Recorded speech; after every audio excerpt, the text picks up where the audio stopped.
Day 3 of 40. Let's get it. Praying the Psalms. For thousands of years, the Psalms have given language to the prayers of God's people, including Jesus.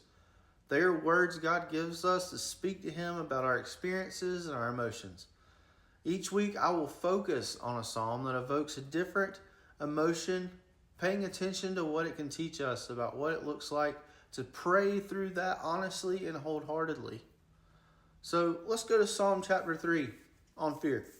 Lord, how many are my foes? How many rise up against me? Many are saying of me, God will not deliver him, but you, Lord, are a shield around me, my glory, the one who lifts my head high.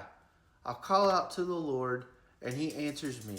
From his holy mountain, I lie down and sleep. I wake again because the Lord sustains me. I will not fear though tens of thousands assail me on every side. Arise, Lord, deliver me, my God. Strike all my enemies on the jaw. Break the teeth of the wicked. From the Lord comes deliverance. May your blessings be on your people. Fear is one of the most basic emotions we feel. In this psalm, the author, King David, clearly expresses he is terrified. To give some context, David, he's on the run.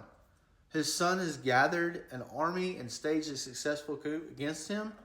And David, fleeing for not his life, not only that, but he expresses the anxiety he feels about his identity. Who is he if he is no longer successful, a respected king? Read through that again. Pay attention to the shift in David's focus in verse 3. He names the source of his fear, but then he chooses to shift his attention from his circumstances to God's character. He calls God his shield, his glory, his lifter of his head. David is unable to end the prayer with confidence, not because there's nothing to fear, but because God is right there in the midst of it. Most of us probably have a very clear source, or perhaps several sources of fear and anxiety in our lives. Today, let's call out to the one who is also our shield, our glory, and our lifter of our heads. So let's do this. Name your fears and anxieties. Dig to the root of what the cause is and what makes you feel that way.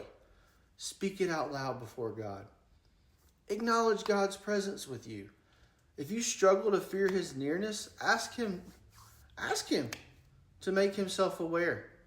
We all struggle at times with placing our confidence and identity in the wrong places, which leaves us feeling afraid and unsteady. Is there anything besides God that you are leaning on to give you a sense of worth and purpose? Consider saying to God, I cannot find these things anywhere else but you. Help me to put them in the proper place with you. I'll see you tomorrow.